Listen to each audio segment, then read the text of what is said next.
Good morning, ladies and gentlemen. This is Arnis Luks here at the Freedom Forum, and I'd like to welcome our guest from Canada, Wallace Klinck. Welcome, Wallace. Hi there, Arnie. We're just basking in very nice weather here in Canada in January. It's No been worries. well above zero. Well above zero. We had a 46 the other day in Adelaide, Oh, and I went down with my brother to the hives about 200 k's from here, and he had 4 or 5 hives which had really the comb had collapsed. The bees couldn't maintain the temperature no. inside the hive, so we have to go back there in a few days to clean it up and get the hives back into working order because they can't function the way they are. But yeah, that's how hot it was. The bees couldn't control the temperature, and of course, It sounds very hot. Yeah. yeah. And but that's just not the bees. I mean, in South Australia, we had blackouts galore. In eastern states, there was blackouts galore. And I guess it's all part of the ongoing the ongoing trauma that Australia has to reel over because of the philosophy of environmentalism. Right. It's quite permeated right throughout our psyche, and it's interesting in the history of social credit, the social credit movement, and at least the green movement, that seems to have emanated out of Germany. And I find that particular bit of history, quite interesting. Wallace. hmm Well, there's no doubt about it. I mean, certainly technology is advantageous to man, and very much so, as we build our cultural heritage on that. However, when it becomes ideologically motivated rather than practically oriented, it can be used to do a lot of damage Hmm. because constructive activities are actually interfered with, even legislated against, and it can have a very serious degrading effect on the standard of living Mm, That's something with vague promises of improvements in the future, but you can't that. build your whole life on promises of some distant future. You have Yeah, to live. yeah. I find that interesting. I started to glance through a book today called Brainwashing, and it was the techniques used by Pavlov in his experiments, not only with Mhm. dogs. Pavlov was also experimenting with human beings, and it Sure. was you read it, and it's quite offensive. It jars against your sense of right and wrong. And the fact is that the communists of the day, not only the Soviets but also the Chinese, were using the technology that he was developing. Whether he was a willing party to it or not remains to be seen. But the fact is, they were using it and supporting his research into this nervous response that people could be programmed exactly the same way as animals. And on that basis, it's sort of, to me, it's the environment that we place our thinking in regard to the discussion of philosophy and the social credit movement last century. Wallace. Well, that's true. It's certainly when information becomes propaganda for political purposes, ceases to be ethical because it's serving those who are trying to exercise the will to power over others. They're not looking for objective answers. They're looking for control mechanisms. Hmm. And that's when it becomes extremely dangerous. I think this idea of controlling human ideas by manipulation is a very dangerous and unethical and scurrilous sort of thing. Really, I think, a genuine person would be anxious to help others to achieve a correct understanding of things, objectively speaking, Hmm. not trying to manipulate them into some type of behavior which serves a political purpose. Mm. And Douglas certainly, yes, he drew up a chart just the year prior to his death, and he laid this out quite carefully. He said that society is metaphysical. In other words, it is, Yeah, I was gonna say, what do you mean metaphysical? I think I know, but let's yeah, open that up. Metaphysical, Wallace. basically, society operates under some kind of a philosophy. You have to have policy in the world. And Douglas said that policy follows philosophy. and policy is followed by administration. And we live in a real world. We can't just sit around in an ivory tower speculating about things. We have to live in the real world, the real Hmm. physical world. Hmm. And so, I mean, it's a question of getting your philosophy correct, having a philosophy that leads to positive and beneficial policies. And then, of course, it's a question of administering the the polity, if you want, or the political system, the economic system, in order to achieve those policies. Hmm. And so that Douglas, as we know, Douglas approached his problem from an inductive approach. He didn't make any presuppositions at all when he was investigating the price system. He just started from here and worked his way and made discoveries. Hmm. He didn't have any prior ideas. It turned out in later years that on further examination, it seems as though what Douglas had proposed as a solution to the problems which he exposed, that is the fact that the price system is not self-liquidating, and the solutions being on the consumption part of the economy to effect distribution of product, that this is all very compatible with Christian philosophy. But Hmm. Douglas didn't start out from that standpoint. He started out with an open mind. Hmm. And so, although it's Christianity and social credit, Douglas said that neither social credit nor Christianity has ever been tried.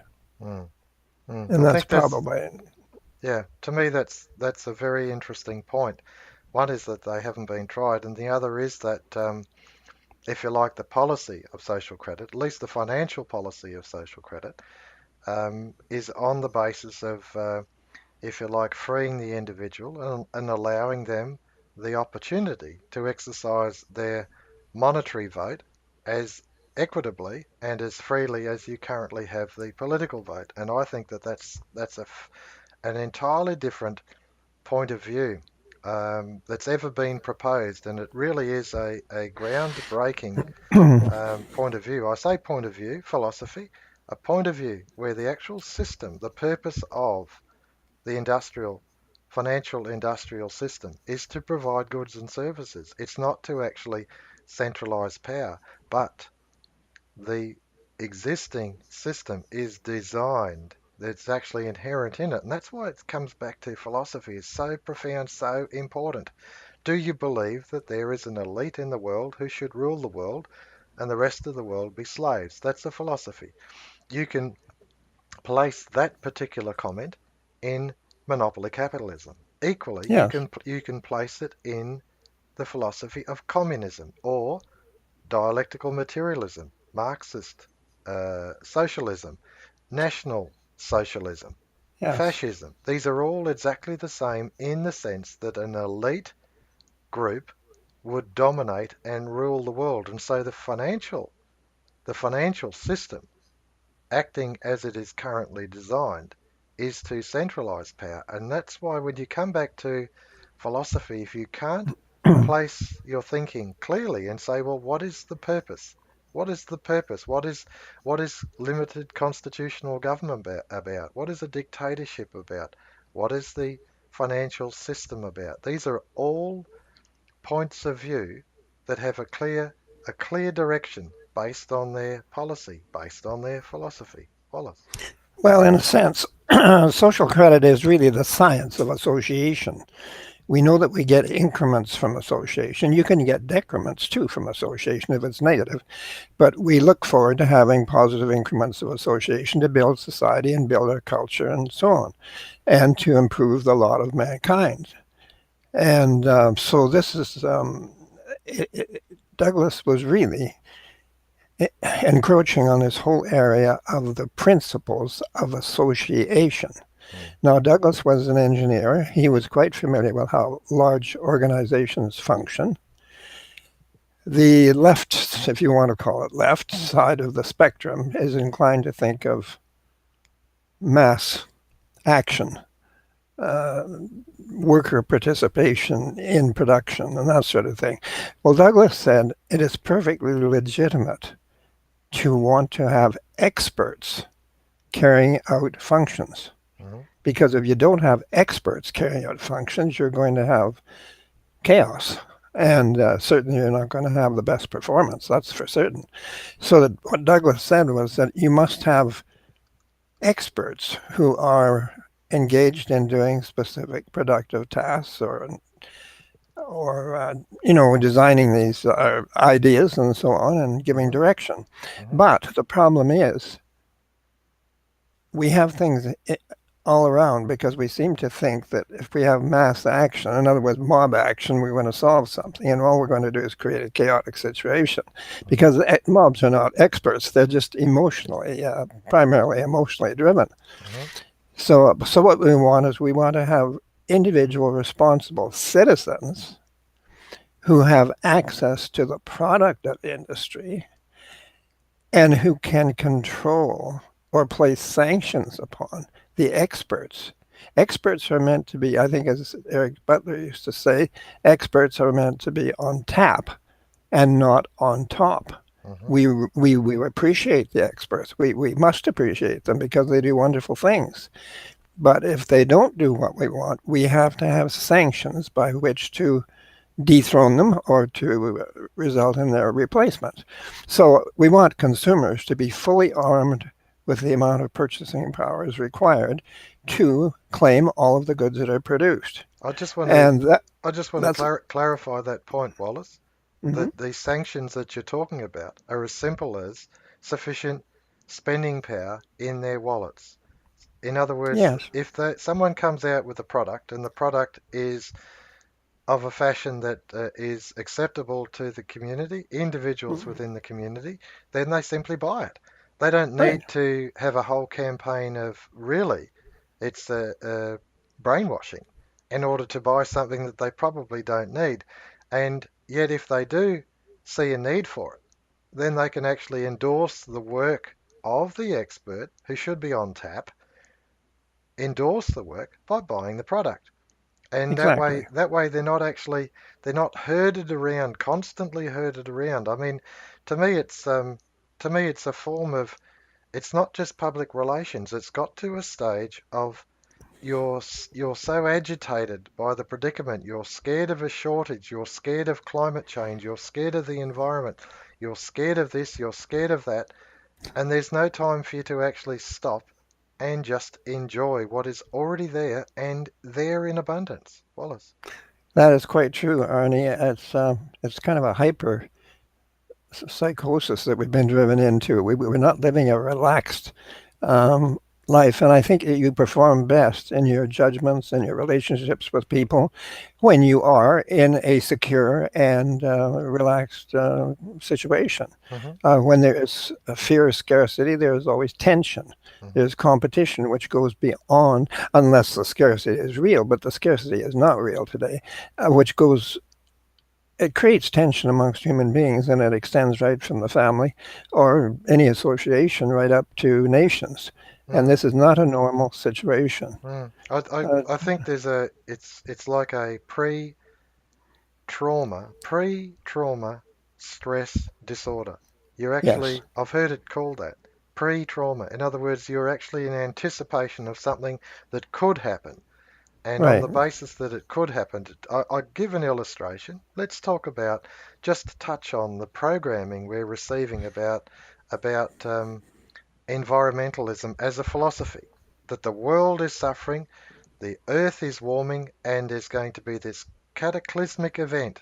And if we don't do something, pre-trauma stress disorder, if we don't do something, all hell's going to break loose, we think. And of course, all the projections have proved false. The Earth is not warming, it's actually cooling. The last couple of years, it's demonstrated a clear indicator that through the sunspots or whatever that it's cooling, and yet this pre-trauma stress disorder is herding us into these bigger and bigger groups. Wallace. Well, you always have to be careful, Arnie, because when people are trying to foist certain ideas upon you through mass media action and that sort of thing, you know, or you should know, that they probably are doing it for a reason. Hmm. They probably have a vested interest in the situation somehow in forcing you to behave in a certain way. Hmm. And I think you have to be on very, very careful guard against that sort of thing. Mm. Because, especially in today's world, when there's an artificial competition for survival financially, Mm. there is a tremendous impetus for people to dream up all sorts of schemes, useless activities. I mean, like at the universities, there are all sorts of projects going on there that are really quite vaporous, Mm. and we're expected to pay for them. Hmm. But everybody wants to survive, so naturally, everybody's trying to secure their financial Mm. situation for that Hmm. purpose. Mm. And of course, it leads to a very great perversion of human activity. It's not a normal type of activity. It's an activity that is artificially driven by financial scarcity, Mm. a lack of the ability to consume what is being produced. And as we mentioned before, society produces a certain amount of goods in a given period of time, the gross national product. Mm. You, but society cannot access that product. It can't buy it. That's right. No, It because can't buy it. no, until it produces something else Hmm. in order to get the money And this to is buy what. what they've already produced. That's And right. when you think of how Mm. mad is this? It How is mad is this? absolutely. That's right. If we produce something, surely the purpose of producing it is so that the community can consume it. And if the system doesn't actually allocate sufficient spending power for the community to purchase it, then the system is inherently designed to achieve something else. And that achieves something else is this scarcity thing, psychological scarcity. We don't have enough money. All the goods are in the supermarkets. All the industry shutting down based on competition. We could wind industry up, we can wind it up, we can wind it down based on financial policy. But the fact is, the philosophy is there. It doesn't want to achieve that. It wants this pre traumatic stress disorder because, in that case, people can be Yes. manipulated. People go back to the early days of genuine scarcity, Hmm. and they haven't managed to psychologically adjust to the transition that has occurred Hmm. in us developing such an enormous productive capacity where people are now worried about selling their product, not Hmm. about producing it Hmm. generally. Mm. And there's this, with scarcity comes sort of a puritanical idea that everybody must work, because if everybody doesn't work, we're not going to survive as a group, as a Mm. society. Hmm. And we're now getting to the point where we're willing to fight each other, to go to war in order to protect our markets, Hmm. not so that we can sell. Mm. And so you can see what an inversion has taken place.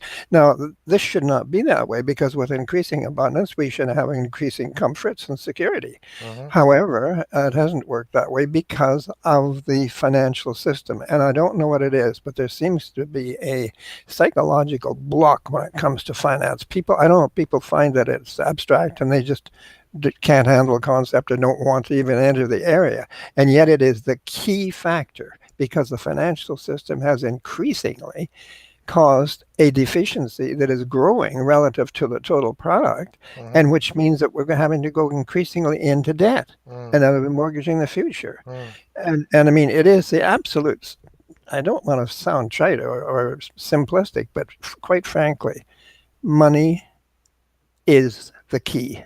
Mm. It is the key. It is the primary cause of our problems. And people are running around in circles here and there, to and fro, trying to solve their problems in every possible manner, except dealing with the money problem. And money is accountancy. It simply reflects, or purports to reflect, what we're actually doing. And Yeah. if it doesn't reflect it, and increasingly misrepresents it, then obviously you can't expect to succeed in all these futile efforts. I mean, well-intended efforts probably, but I mean, how do you go on beating your head on a brick wall when things are getting better without stopping to think Mm. and to say, what is going on here? Am Hmm. I doing the right thing? Maybe there's something else that's involved, and there is. It's the financial system. That's It's right. I designed. just I just want to just touch on something here, Wallace, that in Australia, as in Canada, we've got vast amounts of natural resources. Vast Mm-hmm. amounts.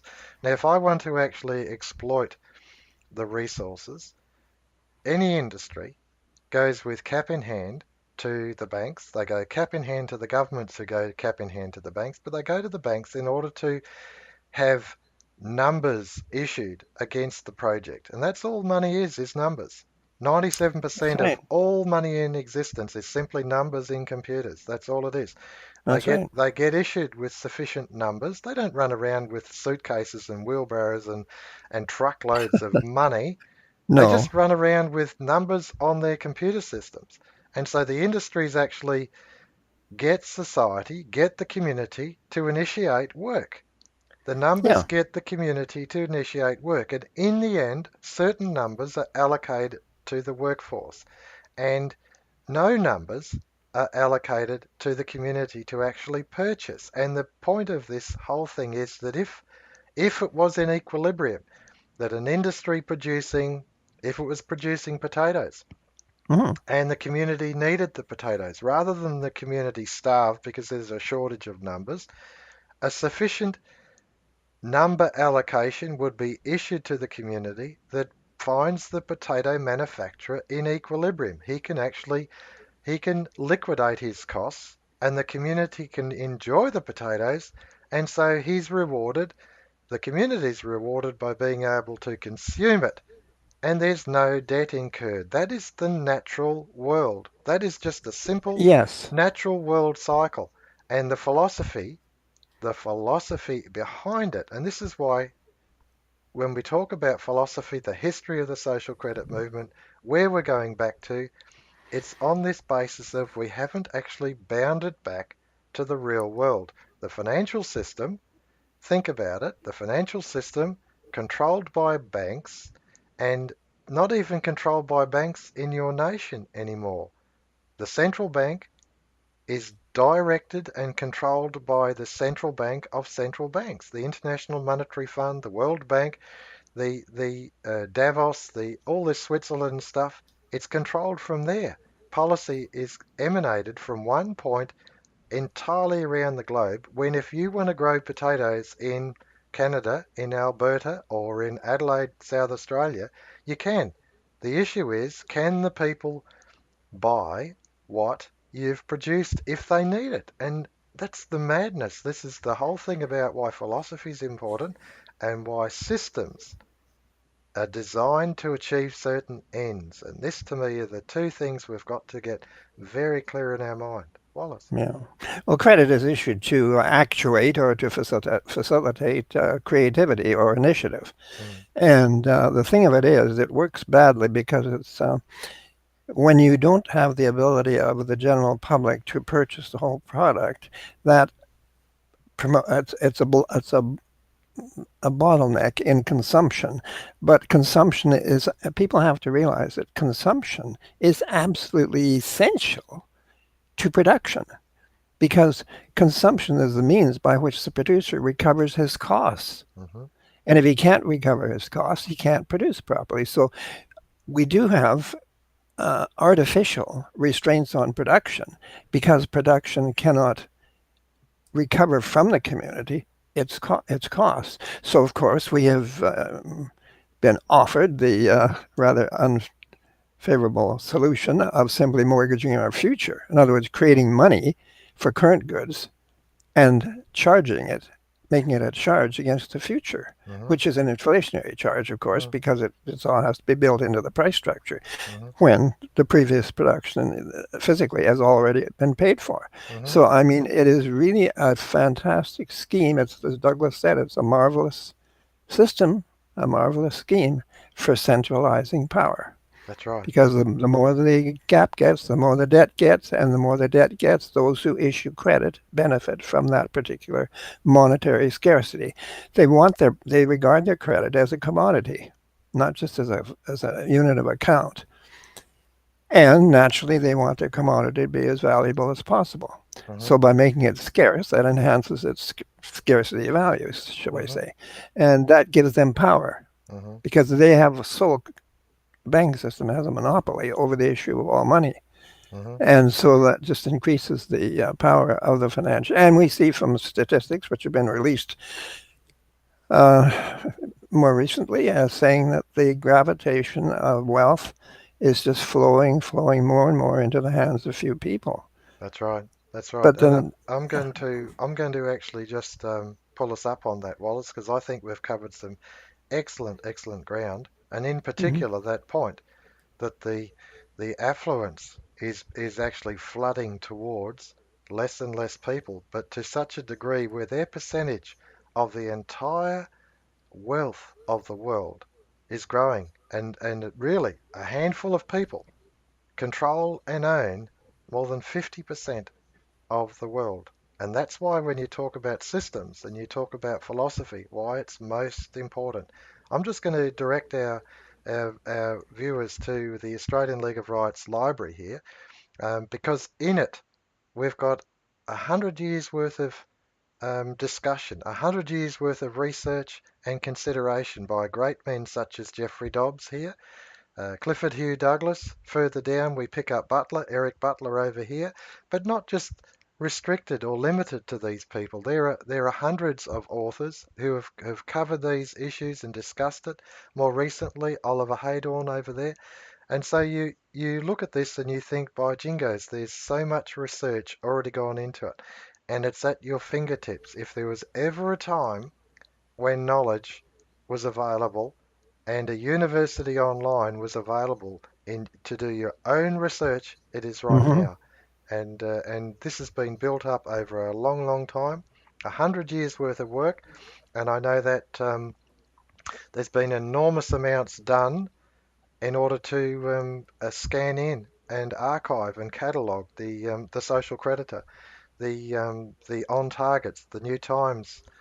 These are documents that go back, 70, 90, 100 years. And That's of right. course, the nowadays documents are in PDF format.